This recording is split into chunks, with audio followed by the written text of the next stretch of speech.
On se trouve ici sur le site du Pont Julien, qui est un lieu emblématique du Luberon et du Calavon-Coulon. Et on peut voir derrière moi tous ces affleurements rocheux qui n'étaient pas visibles il y a ne serait-ce qu'une centaine d'années. Donc tout ceci, ça atteste d'un enfoncement du lit.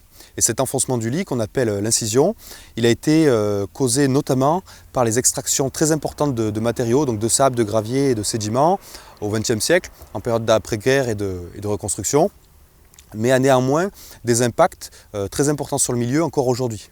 Donc tout d'abord, en s'enfonçant, le lit n'a plus accès, le cours d'eau n'a plus accès à ce lit moyen qui est la zone naturellement disponible dans laquelle il peut s'étendre et dissiper son énergie, notamment en crue. Deuxièmement, les berges deviennent de plus en plus raides, ce qui fait qu'elles se déstabilisent et ça peut être problématique pour les ouvrages qui se trouvent à proximité du lit, tels que les ponts. Et enfin, ça a un impact sur la nappe phréatique qui se trouve sous le lit, la nappe d'accompagnement, puisque si le fond du lit descend, la nappe suit, et on imagine les impacts que ça peut avoir sur les usages tels que l'irrigation agricole. Donc en fait, sur la base de ce constat, le syndicat de rivière Calavon-Coulon a lancé en 2016 un projet dit de restauration hydromorphologique du lit. Donc c'est un projet très ambitieux sur lequel nous sommes accompagnés par la région Sud Provence-Alpes-Côte d'Azur et l'agence de l'eau Rhône-Méditerranée-Corse. Le syndicat mène un chantier pilote de restauration de la dynamique naturelle du Calavon. Donc sur une première tranche de travaux d'1 kilomètre juste à l'aval du Pont Julien.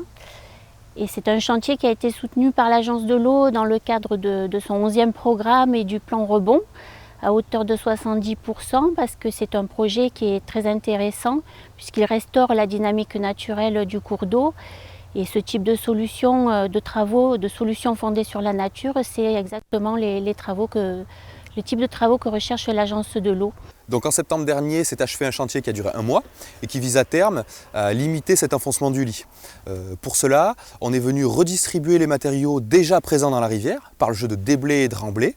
Donc ça correspond à 20 000 m3 sur 1 km de long, afin de redonner accès à cette zone naturellement accessible à la rivière pour dissiper son énergie en crue, afin qu'elle puisse s'étaler, mais également reconstituer son stock de matériaux, donc de sable et de gravier, dont elle est aujourd'hui déficitaire. Donc, un des enjeux de ce projet est d'évaluer son bénéfice sur le milieu aquatique. Donc, pour cette raison, en partenariat avec le Parc naturel régional du Luberon, on a lancé en 2019 un diagnostic écologique qui vise à réaliser un état des lieux du milieu avant travaux, accompagné d'un suivi topographique.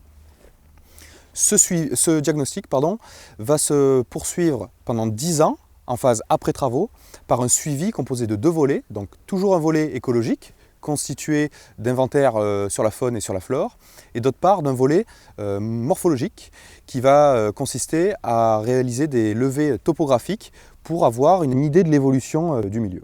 À travers ce type d'action, on vise à restaurer la qualité physique du milieu. C'est-à-dire qu'on n'intervient pas sur la qualité de l'eau, ni sur la biodiversité, mais on intervient sur un comportement qui est plus global et qui est la restauration physique.